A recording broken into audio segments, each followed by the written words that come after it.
पता चला। इलेक्शन होंगे या नहीं होंगे, सुप्रीम कोर्ट का ऑर्डर अपनी जगह, फैसला अपनी जगह, आइन में लिखा हुआ अपनी जगह, लेकिन कुछ ज़मीनी हक़ाइक़ की तरफ देखा जाए तो इलेक्शन कमीशन की पहली नीयत नज़र नहीं आ रही थी। अब जो रिपोर्ट्स दी जा रही हैं इलेक्शन कमीशन को, कहीं से कहा जा रहा है जी हमारे पास तो रकम ही नहीं है, बड़ा मसला होगा।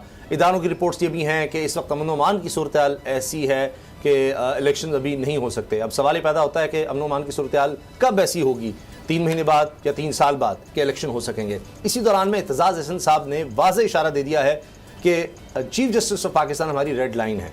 अगर सुप्रीम कोर्ट के अहकाम पर अमल नहीं होता, आइन के मुताबिक इलेक्शंस नहीं करवाए जाते, तो फिर वकला तहरीक भी दोबारा चल सकती है। तो मुजम्मिल, लग रहा है कि हालात बड़े मुश्किल हैं, बड़े कठिन हैं। कहीं से तो कोशिश है कि इलेक्शंस ना हो, मगर अब ये एतजाज़ अहसन साहब जैसी शख्सियत का कहना वकला तहरीक शुरू हो सकती है। फिर इस वक्त तहरीक इंसाफ वो भी इलेक्शंस की तैयारी में है। तो ये दोनों तरफ से काफ़ी लगता है कि खींचातानी कहें, एक दबाव कहें, प्रेशर वो बिल्ड होता चला जाएगा। बिल्कुल उसामा, गुज़श्ता 2 हफ्तों में जब भी इलेक्शन को हमने डिस्कस किया है तो एक ही बात हम भी करते रहे हैं, और वो यही है कि फ़ंड्स की कमी का जो जवाज़ है वो तश्कील दिया जाएगा। और वो बिल्कुल वाज़ेह हो चुका है। जिस तरह से चीफ़ इलेक्शन कमिश्नर की अगर हम बात करें तो उन्होंने आज इस इजलास के अंदर ये कैटेगोरिकली कह दिया कि हमारे पास फ़ंड्स नहीं हैं।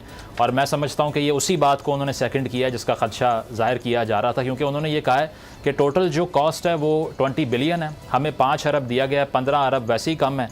और इसके अलावा 65 अरब का टोटल तखमीना लगाया है अगर आपने पूरे मुल्क में इंतखाबात करवाने हैं पंजाब और KP के अलावा। अब इस सूरत हाल के ऊपर जो सेक्रेटरी ख़जाना है वो ये कहते हैं कि इसका सारा ताल्लुक तो IMF के साथ है, हम तो जवाबदेह नहीं है इसके ऊपर। अगर IMF हमें फ़ंड देगा उसके बाद इकॉनमी इतनी ताकतवर हो सकती है कि हम सिस्टम के अंदर पैसे इंजेक्ट कर सकें।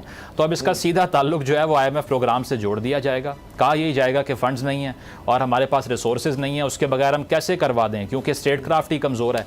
तो इसमें कॉन्स्टिट्यूशन को मैं नहीं समझता कि कोई रिस्पेक्ट करने का किसी का प्लान है। इसके अलावा जो एक और मैं समझता हूँ कि हुकूमत को आज एक टॉकिंग पॉइंट मिला है वो यही है कि जो कहा गया है कि सिक्योरिटी पर्सोनल्स जो हैं वो कम हैं।